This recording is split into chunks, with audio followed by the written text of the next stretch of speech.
తెలంగాణ ఉప సభాపతి పదవి ఎట్టకేలకు భర్తీ అవ్వబోతోందా? 2.5 ఏళ్ల నుంచి ఖాళీగా ఉన్న పోస్టుకు ఎట్టకేలకు ఎన్నిక నిర్వహించబోతున్నారా? ఇన్నాళ్ళు ఆ పదవి కోసం అనుకుంటున్న నేత పూర్తిగా పక్కకు వెళ్ళినట్లేనా? మాట విననందుకు ఏఐసీసీ ఆయన్ని తప్పించి మరో సీనియర్కు ఛాన్స్ ఇవ్వబోతోందా? ఎవరా కొత్త సీనియర్? ఇక పాత నాయకుడి పని అంతేనా? తెలంగాణ అసెంబ్లీ డిప్యూటీ స్పీకర్ పదవి ఖాళీగా ఉంది. అందుకోసం చాలా రోజుల క్రితమే అభ్యర్థిని ఎంపిక చేసింది కాంగ్రెస్ అధిష్టానం.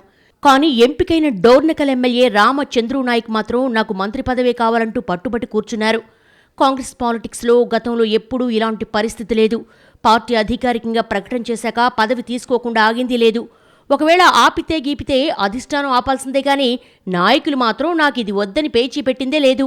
ఈ క్రమంలో రామచంద్రు నాయక్ వైఖరి ఏఐసీసీకి చిరాకు తెప్పించిందట. దీంతో ఆయన పూర్తిగా పక్కన పెట్టండి, ఏ పదవి ఇవ్వకండని కూడా రాష్ట్ర నాయకత్వాన్ని ఆదేశించినట్టుగా తెలుస్తోంది. ఆగ్రహంతో ఉన్న అధిష్టానం అదే ఊపులో కొత్త అభ్యర్థి వేట మొదలుపెట్టింది. ఆ బాధ్యతను కూడా డిప్యూటీ సీఎం భట్టి విక్రమార్కకు అప్పగించారు ఢిల్లీ పెద్దలు. అలాగే కొత్త అభ్యర్థిని కూడా లంబాడా సామాజిక వర్గం నుంచి ఎంపిక చేయమని సూచించారట. దీంతో ఫైనల్గా దేవరకొండ ఎమ్మెల్యే బాలునాయక్ అభ్యర్థిత్వం ఖరారైంది. పార్టీ రాష్ట్ర వ్యవహారాల incharge Meenakshi Natarajan, PCC chief Mahesh Goud బాలునాయక్తో మాట్లాడారు.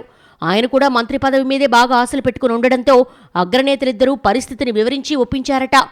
డిప్యూటీ స్పీకర్ ఎంపికపై హైకమాండ్ సీరియస్గా ఉంది కాబట్టి కేబినెట్ విస్తరణ ఇప్పట్లో లేనట్లేనన్నది పార్టీలో నడుస్తున్న లేటెస్ట్ టాక్.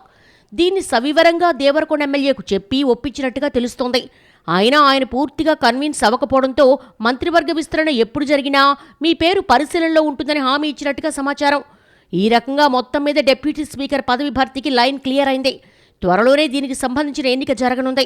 అసెంబ్లీని ప్రత్యేకంగా సమావేశపరిచి ఉపసభాపతి ఎన్నిక నిర్వహించే అవకాశం ఉంది.